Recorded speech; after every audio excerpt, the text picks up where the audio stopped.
ചേച്ചിയുടെ വീട്ടിൽ വന്നതിന് ശേഷം ഇന്നാണ് പുറത്ത് പോകുന്ന ടൈമൊക്കെ കിട്ടിയത്. കാരണം വേറൊന്നുമല്ല, നല്ല മഴയായിരുന്നു. ഇന്ന് പിന്നെ കുറച്ചൊരു മഴയുടെ ചോർച്ചയൊക്കെ കണ്ടപ്പോൾ ഞങ്ങൾ ഒന്ന് പുറത്തൊക്കെ പോയി വരാമെന്ന്. അങ്ങനെ എല്ലാവരും റെഡിയായി. ഇസമോളുടെയും സീമോളുടെയും ഒരേ ഡ്രസ്സാണ്. അമ്മയുടെ അനിയത്തി കൊണ്ടുകൊടുത്തതാണ് രണ്ടുപേർക്കും സെയിം ഡ്രസ്സ്. നല്ല ഭംഗിയില്ലേ കാണാൻ, രണ്ടുപേരെ ഒരു ടിങ്സിനെ പോലെ ഉണ്ട്.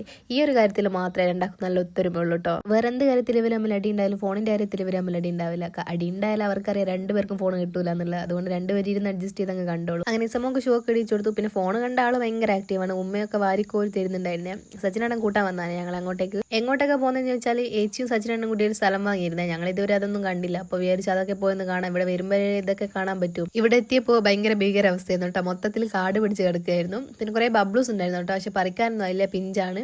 അങ്ങനെ അതൊക്കെ കണ്ട് ഞങ്ങൾ അവിടെ നിന്ന് ഇറങ്ങിയപ്പോൾ റോട്ടിൽ കുറച്ച് വെള്ളം ഉണ്ടായിരുന്നു. അവിടുന്ന് കാലൊക്കെ കഴുകി ഞങ്ങൾ നേരെ പോയത് സച്ചിനേൻ്റെ വീട്ടിലേക്കാണ്. ഇവിടെ പിന്നെ സച്ചിനേൻ്റെ അച്ഛനും അമ്മയും ഉണ്ടായിരുന്നു. അങ്ങനെ അവരോട് കുറച്ച് കഥയൊക്കെ പറഞ്ഞ് അവിടെ ഇരുന്ന് ചായയൊക്കെ കുടിച്ച് കുറച്ച് സമയം അവിടെ സ്പെൻഡ് ചെയ്തു കേട്ടോ. എന്നിട്ട് ഞങ്ങൾ നേരെ പോയത് ചേച്ചീൻ്റെ ഒരു ഫ്രണ്ട് ഉണ്ട്, ഷൈജേച്ചി എന്നാണ് പേര്. അവർ ബർത്ത്ഡേക്ക് വന്നപ്പോൾ ഇങ്ങനെ പറഞ്ഞു അങ്ങോട്ടേക്ക് പോകാന്നുള്ളത്. അപ്പോൾ പിന്നെ കരുതി ഇവിടെ വരുമ്പോഴല്ലേ വീടൊക്കെ കാണാൻ പറ്റുമോ, അങ്ങനെ വന്നതാണ് ഞങ്ങൾ. അവിടുന്ന് പിന്നെ ചായ കുടിക്കാൻ ഇങ്ങനെ നിർബന്ധിക്കുന്നുണ്ടായിരുന്നു. പിന്നെ സച്ചിനേൻ്റെ വീട്ടിൽ നിന്ന് ചായ കുടിച്ചുകൊണ്ട് തന്നെ ഞങ്ങൾ പിന്നെ ചായ കുടിക്കാൻ നിന്നില്ല. പിന്നെ കുറച്ച് സ്നാക്സും കാര്യങ്ങളൊക്കെ മക്കളും ഞങ്ങളൊക്കെ കഴിച്ച്.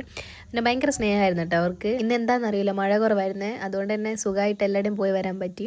അപ്പോൾ അങ്ങനെ അവരോട് യാത്രയും പറഞ്ഞ് ഞങ്ങൾ അവിടെ നിന്ന് ഇറങ്ങി. അപ്പോൾ ഇന്നത്തെ വീഡിയോ അത്രയേ ഉള്ളൂ. വീഡിയോ ഇഷ്ടമായ ലൈക്ക് ചെയ്യാനും ഫോളോ ചെയ്യാനും മറക്കല്ലേ. മറ്റൊരു വീഡിയോ ആയിട്ട് കാണും വരെ tata bye bye, see U.